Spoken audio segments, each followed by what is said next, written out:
Hey everybody, well I am here with Chris down in Kentucky and he is one of our viewers from our channel here, and so he is going to be asking me 3 questions. I literally have no idea what he's going to ask me, so he could catch me off guard. I don't know, it could get kind of fun what you guys want to come up with asking me when I have you guys on.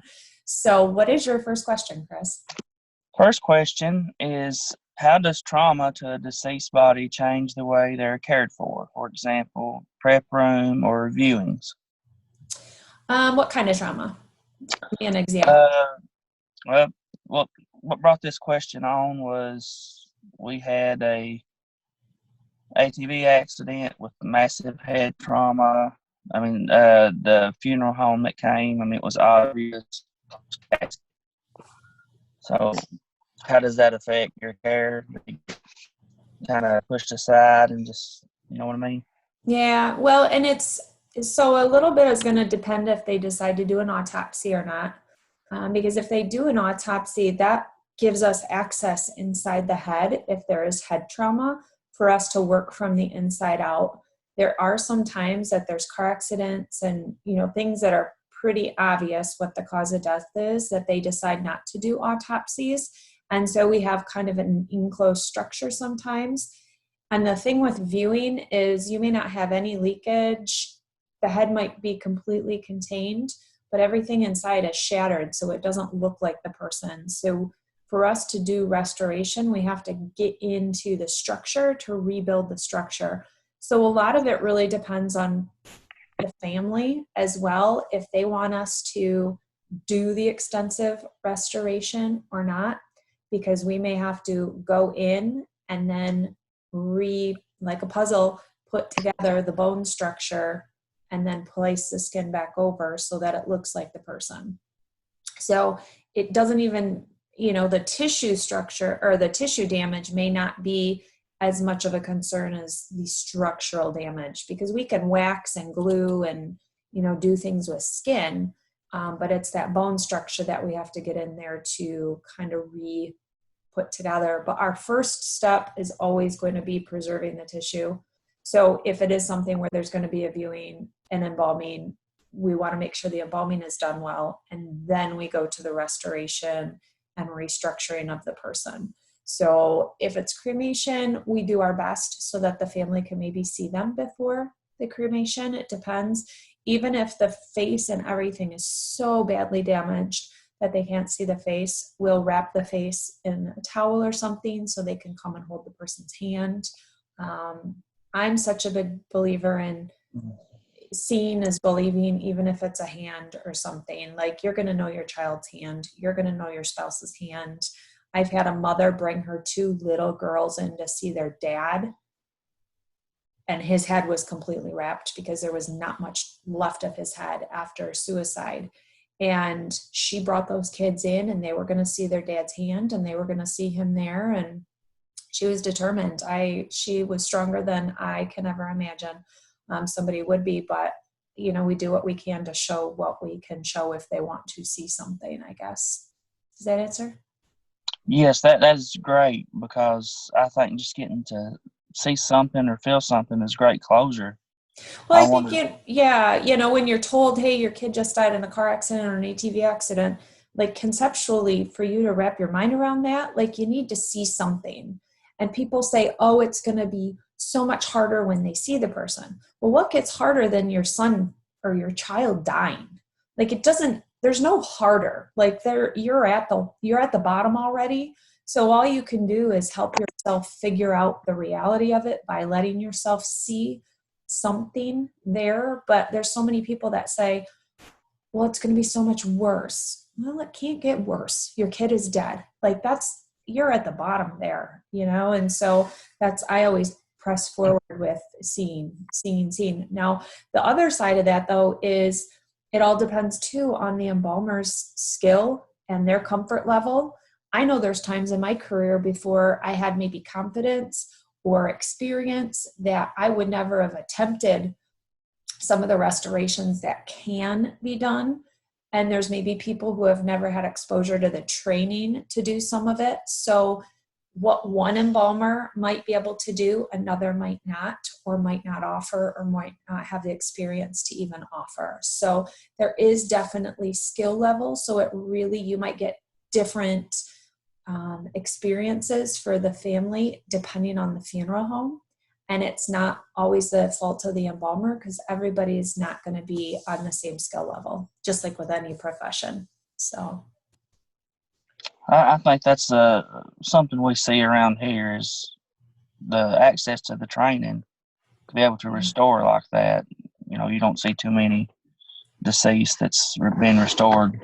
right. Well, and you don't encounter, think of a small town funeral home. You may get a car accident once a year or once every 2 years, or you may get a murder once every 5-10 years, or, you don't even encounter someone who needs that type of care for a long period of time. So you really can't have a skill level if you don't have repetition. So that's why there are some people who are, professional restoration within the business. And so they can call them in to do that work on the deceased. I mean, it costs quite a bit because it can be 30 hours of labor just into restoring a head and a face. But sometimes that's the most important thing to a family. So it just, it all depends on the family's wants and needs, and knowing what's available and then making informed decisions from there as well. Okay. Number 2, what is something as healthcare workers in EMS or in a hospital setting can do to better prepare the deceased for funeral home pickup? Or This is good. Were you the one that asked that in the chat last week? No, I heard a little bit of it, but yeah, someone asked me that last week, and I think it's such a great topic, and it just doesn't come to mind. So there are some rules and regulations in place that you're supposed to remove everything off of a deceased, but sometimes leaving IVs and lines in is actually more helpful, because we need a closed circulation system in order to get fluid flow. So sometimes leaving in IVs and different lines actually helps us. One thing that drives me personally nuts is if I go to a home where maybe EMTs and people have been called in, the person's been intubated and they have a tube, they've got a tube down. So the family sees them there, and if they're going to be cremated, that may be the last time they see their loved one, and the last time they see them, they're like this with a huge tube down. The first time I was like, I don't even know how to remove this. I don't know how far down it goes. I don't know and once you get it out, you see there's a balloon in there, and you kind of understand if that can be removed, that to me would be lovely. Like, just personally, because the mouth can then get set that way if they're there for a while. I've had where the teeth, I feel like, are almost going to break because it's so tight around it. And then the family, if we're letting them see them before we leave, they're not seeing them with that big tube out for the last time. So that, and at the hospital, emptying the catheter back. That's the biggest. I don't need a big bag of old urine coming to the funeral home. But it just depends. We always pull off the pads that are attached to, I think maybe the defibrillator or something. Is that what they're, the chest pads that have the on them? We get, we're always pulling those off. If you ever are putting medication or anything on, I mean, you guys don't really do that where you put the patches and things. It's nice to know those are on. That way we don't accidentally run into them later. I've had where I've bathed somebody, but it was way up behind an ear, and one of the little medicine patches came off, and we have to make sure, because there's enough medicine that we can still be affected by that and can almost affect ourselves negatively, like an overdose, if there's enough of that medicine, like the morphine patches, and what's the other one they put? Fentanyl. Yeah, fentanyl behind the ears. And so it's good that we know some of that is on the deceased if it's put on last minute and maybe in a spot we don't know it's there. But otherwise, there's not a lot. to do. A lot of times they vomit, like at a home and stuff. If they're having cardiac arrest or something, they may vomit and they're pretty dirty. So it's nice to clean them up before we take them away, because we want the family to see them before we take them out of the house a lot, because it may be the last time they choose to see their loved one. And they say, oh, we want to remember them how they were. Well, we don't want you to remember them how they were with vomit and an intubation tube and all this stuff going on. So we try and clean them up some, but taking out the tubes and everything is sometimes hard if they've locked down on them, that we can't get the mouth pried open and stuff. So removing those little things might be nice, but that's just my personal preference, I guess. Okay, and I guess getting patient information would be, like medical history would be helpful as well. Yeah, it is, but it may not even get passed on to who it needs to get to always. So that's one of the things, is we don't always get information. And even if we get it, it doesn't mean much, because one person who's had maybe one medication in their system, it's going to react differently than another person. And so even if we know some of that, some of it's kind of a crapshoot, because how a body reacts with what they're going through, like chemo, or if they have a bunch of previous heart attacks or something, injecting one person and injecting another one with chemicals, they may both react completely different. Like we only can just do our best and then see how the body reacts. But sometimes medical history is good. It doesn't always change too much for us. It just depends. Yeah. Okay. Number 3, how do you see the funeral service changing due to COVID-19 in the long term? This is great. The grave woman and I kind of discussed this when I was talking to her, because I think some people have said, well, maybe it's going to be seen as not as important, or maybe we people shy away from funerals. So I've always said that I think that with direct cremation, because that's what this kind of comes back to with me, is people who kind of skip funerals. And that's what we're being forced almost to do right now, is skip funerals because of COVID.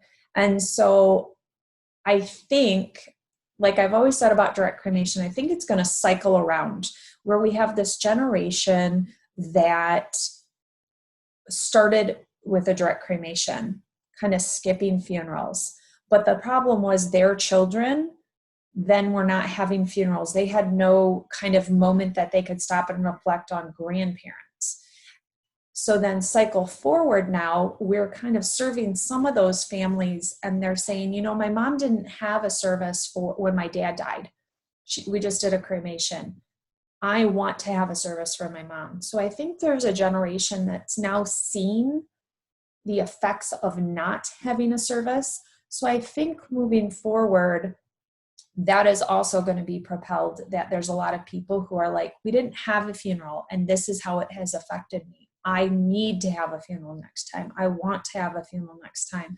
So I see that people are going to find the value and importance of doing something, and doing something with community around them. So I don't think it's going to push it towards the everybody just doing nothing forever. I think it's going to push it back the other way with a lot of people, where they see, I want to be surrounded. I want to have a celebration. I want to gather people together in whatever capacity, whether it's a memorial service or a graveside or a funeral or visitation or whatever they may want to have, that people are going to feel and see the need to do that. Because I think we've been starved of community and affection and support during all of this, just in general, whether we've lost somebody or not. Like, we've all gone through this thing and we've done it in isolation. So I think in the future, seeing people lose someone and knowing that you're going to be better when you're supported is going to drive people to want to do more, do something where maybe they wouldn't have done something previously. I'm interested to see how many of the people who are going to have a service at a later time follow through with that, because that's what a lot of people are doing now, is they're going to have a memorial service later, have a service later, do a gathering at a later date, when the ban has lifted. So I'm interested to see how many of those come back around and want to do something. or how many of those just have a picnic this summer or whatever they're going to do. So it'll be interesting to see how it plays out, but I don't see that it's going to be a huge negative. I see that funeral directors are going to maybe get inundated with current calls and previous calls wanting to schedule for, memorial services and burials of cremated remains and things. Someone was making a joke. Great, summer of 2020 is going to be Saturday booked schedule because everybody's going to want to do it on a Saturday. And so we're going to have our regular click case load with everybody who is, shut down from having funerals for 3 months. And then all of a sudden everybody's going to want to do them together. So I don't know. It'll be interesting to see how it plays out in the long run. It's definitely financially hurting our industry, that we are taking financially hits on a lot of small businesses who were maybe struggling previously.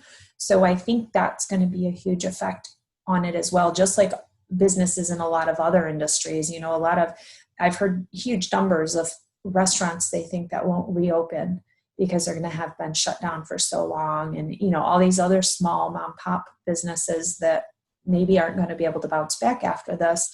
Same thing with funeral homes, where it's huge revenue loss to not be able to do funerals and visitations and things. So it'll be interesting in the long run how it changes. But as I always say with a death, you don't go back to normal.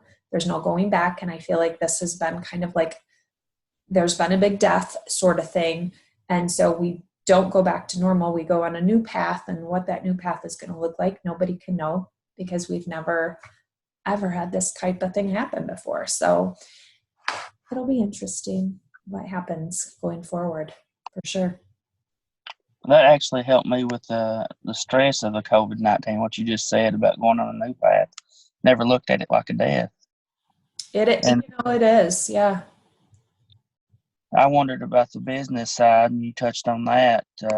With any business, these employers are thinking, well, now we can do more with less. We've proved we can do that. So I thought maybe some funeral directors would be out of work or other employees because of this permanently. Well, and I think, you have to see going down. It depends on how the business changes. Like you said, how is it going to change? And what is our employee status going to look like? I think a lot of businesses are going to try and run lean for a while because they do have decreased revenue. And so because they're trying to pay the bills for a while and make do with what they have, they'll maybe run as lean as they can on staff.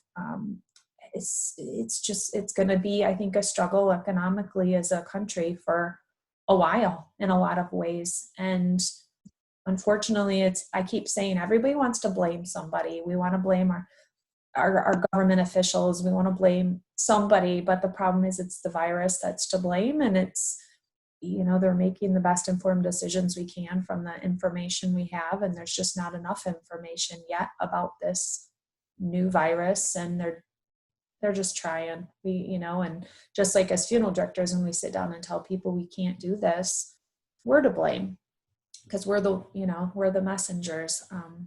So unfortunately, a lot of people are blamed for things that just are outside of control of them. And it is what it is, unfortunately.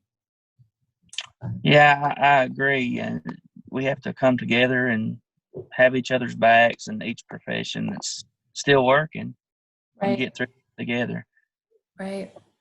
I think it's a little cutthroat right now. So a lot of people trying to find a way to be open and try and make themselves essential when maybe they're not, or, so then you have, well, why are they working? I should be able to be working. And it is what it is, and unfortunately it is what it is. So I appreciate you though. I appreciate, you can't slow down. So that's pretty amazing. So you're in it to win it, unfortunately, or to lose it, I guess.